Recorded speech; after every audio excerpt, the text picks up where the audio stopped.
obviamente estamos hablando en la pirámide o en la parte superior de la pirámide, ¿no?, de trabajadores y trabajadoras, pero al mismo tiempo estamos trabajando en otra batería de medidas. Ayer el ministro Massa anunció la devolución del IVA. Aquí mismo en el Congreso ayer dictaminamos un proyecto de generación de empleo en pymes y mipymes, donde justamente se apuesta al empleo joven, ¿no?, que quizás es el segmento de la sociedad que está más castigado hoy. Así que todas las medidas que tengan que ver con este mejoramiento del salario de los trabajadores y trabajadoras tienen que tener además celeridad, ¿no? Y no es una cuestión electoral, sino es una cuestión de la economía de nuestro país. Nosotros luego de las PASO tuvimos por imposición del Fondo Monetario Internacional que aplicar una devaluación del 20% y eso impacta en el bolsillo de los trabajadores y trabajadoras. Esa imposición con el fondo tiene que ver con la deuda que tomó Mauricio Macri cuando gobernó la Argentina, y en función de eso es que estamos tomando medidas que reparan de alguna manera y que acompañan en este momento crítico para la economía a los trabajadores y las trabajadoras.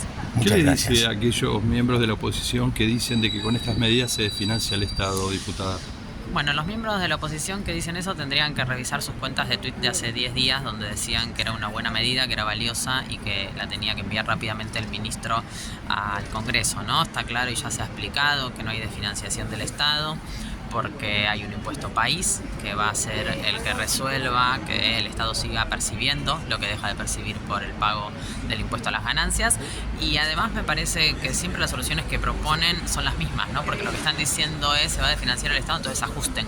Cuando dicen que hay que tocar el déficit fiscal, lo que están diciendo es que ajustemos. Bueno, nosotros lo que decimos es, tenemos algún compromiso internacional que tiene que ver con la deuda que tomó Mauricio Macri, eso impone algunas medidas que nosotros preferiríamos no tomar, y cuando las tenemos que tomar obligatoriamente, como fue esta devaluación del 20%, tenemos la convicción política de tomar decisiones que traten de aminorar el impacto de esas decisiones de la macroeconomía en el bolsillo de los trabajadores y las trabajadoras. Tampoco habrá hiperinflación, como dice parte de la oposición, habrá emisión de más moneda.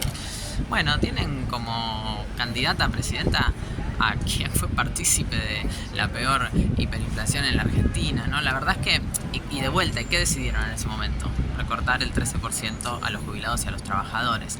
Nosotros tenemos que manejar una economía que por supuesto está condicionada, con pocas herramientas, también lo viene haciendo Sergio Massa, ¿no? Y las pocas herramientas que hoy tiene Sergio Massa para incidir en esa economía también tienen que ver con la sujeción a los organismos internacionales de crédito. Entonces me parece que lo que tendría que hacer la oposición es colaborar, ¿no? Y no guiarse estrictamente con fines electoralistas, generando un nivel de irresponsabilidad que no se corresponde con ser diputados, diputadas o con ocupar, digamos, grandes o altos cargos en los partidos de la oposición mayoritaria.